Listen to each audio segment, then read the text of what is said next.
दोस्तों, एक गांव में एक बूढ़ी माई रहती थी। माई का आगे पीछे कोई नहीं था, इसलिए बूढ़ी माई बेचारी अकेली रहती थी। एक दिन उस गांव में एक साधु आया। बूढ़ी माई ने साधु का बहुत ही प्रेम पूर्वक आदर सत्कार किया। जब साधु जाने लगा तो बूढ़ी माई ने कहा, महात्मा जी, आप तो ईश्वर के परम भक्त हैं, कृपा करके मुझे ऐसा आशीर्वाद दीजिए जिससे मेरा अकेलापन दूर हो जाए। अकेले रह रह करके उब चुकी हूँ। साधु ने मुस्कुराते हुए अपनी झोली में से बाल गोपाल की एक मूर्ति निकाली और बुढ़िया को देते हुए कहा, माई, ये लो, आपका बालक है, इसका अपने बच्चे की तरह प्रेम पूर्वक लालन पालन करती रहना। बुढ़िया माई बड़े लाड प्यार से ठाकुर जी का लालन पालन करने लगी। एक दिन गांव के कुछ शरारती बच्चों ने देखा कि माई मूर्ति को अपने बच्चे की तरह लाड कर रही है।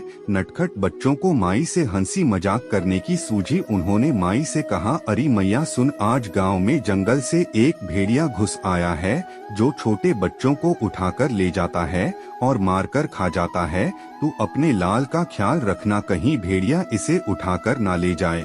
बुढ़िया माई ने अपने बाल गोपाल को उसी समय कुटिया में विराजमान किया और स्वयं लाठी लेकर दरवाजे पर पहरा लगाने के लिए बैठ गई। अपने लाल को भेड़िए से बचाने के लिए बुढ़िया माई भूखी प्यासी दरवाजे पर पहरा देती रही। पहरा देते देते एक दिन बीता, फिर दूसरा, तीसरा, चौथा और पांचवा दिन बीत गया। बुढ़िया माई 5 दिन और 5 रात लगातार बगैर पलके झपकाए भेड़िए से अपने बाल गोपाल की रक्षा के लिए पहरा देती रही। उस भोली भाली मैया का यह भाव देखकर ठाकुर जी का हृदय प्रेम से भर गया। अब ठाकुर जी को मैया के प्रेम का प्रत्यक्ष रूप से आस्वादन करने की इच्छा हुई। भगवान बहुत ही सुंदर रूप धारण कर वस्त्र आभूषणों से सुसज्जित होकर माई के पास आए। ठाकुर जी के पाव की आहट पाकर माई डर गई कि कहीं दुष्ट भेड़िया तो नहीं आ गया मेरे लाल को उठाने। माई ने लाठी उठाई और भेड़िए को भगाने के लिए उठ खड़ी हुई। तब श्याम सुंदर ने कहा, मैया, मैं तेरा वही बालक हूँ जिसकी तुम रक्षा करती हो। माई ने कहा, क्या, चल हट, तेरे जैसे बहुत देखे हैं,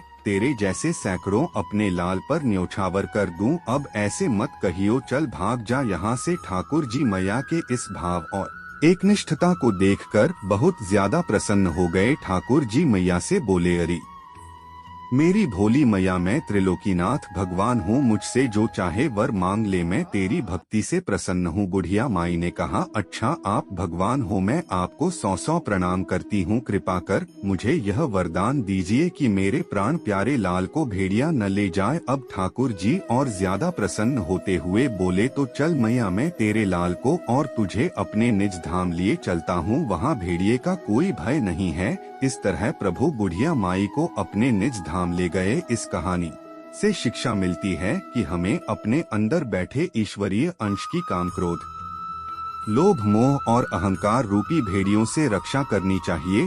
जब हम पूरी तरह से तन्मय होकर अपनी पवित्रता और शांति की रक्षा करते हैं तो एक न एक दिन ईश्वर हमें दर्शन जरूर देते हैं।